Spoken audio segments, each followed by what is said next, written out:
talk about Man United now. Man United, Lord have mercy. This is amazing what's happening to them.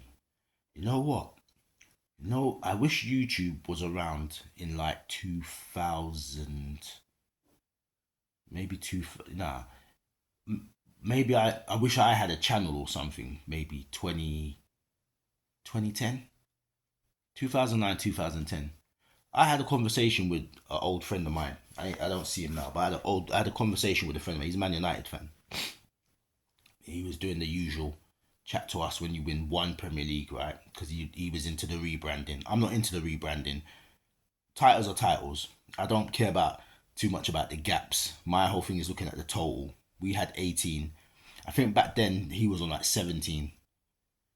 Back then, or maybe they might have been on 19, 18 by then. But he was giving some big talk, and I said to him, "Watch out when Ferguson leaves, you know. Watch out when Ferguson leaves." And he's like, big chat, big chat, big chat, big chat. I said, watch out when Ferguson leaves, you're effed, mate. Because I don't see you lot building up. He's been there so long. The mistake he's made, he ain't nurturing Giggs, Scholes, Keane, Neville's. He's not nurturing anyone to take the reins off him. He's totally for himself. You ain't got no history of like a boot room. We had the boot room. So our philosophy was a manager would have come from the playing staff, and then they come into the system, and then when one person leaves, someone else will take the mantle from the boot room, and then there's a culture of drawing players out from the academy, homegrown players, and almost trying to have that as the bedrock of the team. And also, we didn't start like this, but then we got into a space where we were buying low and we were selling high. Our players, so we're buying decent players or bringing through decent players. They do well, and then they go on for more. That's what was happening to us, and we were on a sell to buy system. We still are a sell to buy club. Man United were picking up premium because they're winning titles. Premium players. Everyone wants to play for them. Everyone wants to play for them and Chelsea at the time. So that happens. So Man United could walk into a room and take a player off you that you're talking to. That's what Man United were. I said to him, be careful. When Ferguson goes, you man are dead. Told me, nah. Go win the Premier League. Alright, cool. Ferguson leaves in 2013. Tell me how many Premier Leagues have they won since then? Answers on a postcard. This same man, I don't see him, but I know that he's crying. Because I told you, man.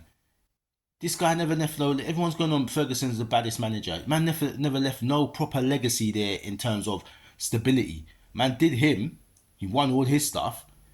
But if he cared about the club, he would have nurtured one of them man long time ago. He would have passed over the mantle to one of them man and give a smooth transition. He tried to give it to his brethren, Moyes, who ain't got the credential. And that's a typical thing of someone who ain't got the skill.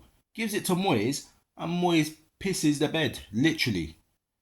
Try to rip out all of the infrastructure and put his Everton man them in the Man United setup. So that was the start of it. That was brilliant. And I said to when Moyes got appointed, certain man's like, Moyes is now gonna go and just like carry on win. He's gonna win trophies now. I said that man ain't got the metal to do it. He didn't win nothing at Everton at the time. He didn't win. He hasn't got a track record of winning. My fear was that we're going to get like an Ancelotti or someone like that, a bad man manager that will just come in, plug and play. They didn't. They got Moyes. And from they got Moyes, it's been problem after problem after. Tell a lie. When they got Van Gaal, I thought, he might do it. Then he doesn't do it. When they got Mourinho, I was like, oh, shit. You know what I mean? And then he didn't do it. Once they got Oli, I was like, okay, your downfall is complete. Oli. Then there was a crazy moment where it looked like Oli was going to freestyle it. He was going to freestyle a league. I thought, because he ain't got it. Then he's gone. Then they get Ten Hag. Then I thought, okay, is this guy, he won a trophy. Is he going to freestyle it? Then he flops. Then he wins another trophy. But he can't do it in the league. Then they get rid of him. Now they got this Amarim guy, and then the same things happen. It's long enough now that even if Man United take a title in the next 5 years, I've had my fun. I've had a good run at you lot's expense. We were never this bad. We were never this bad. We weren't winning Premier Leagues, but we were winning everything else. We still had moments. We still got the best moments. You will never beat Istanbul 3-3.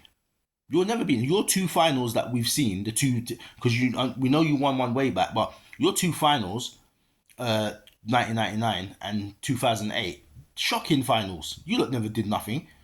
You lot never did nothing. You did the jammy ending in 1999, and then 2008 you won it on penalties.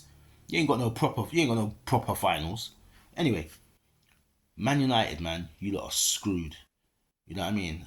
Only problem is I don't know if this Amarim guy, if he will turn it around next season.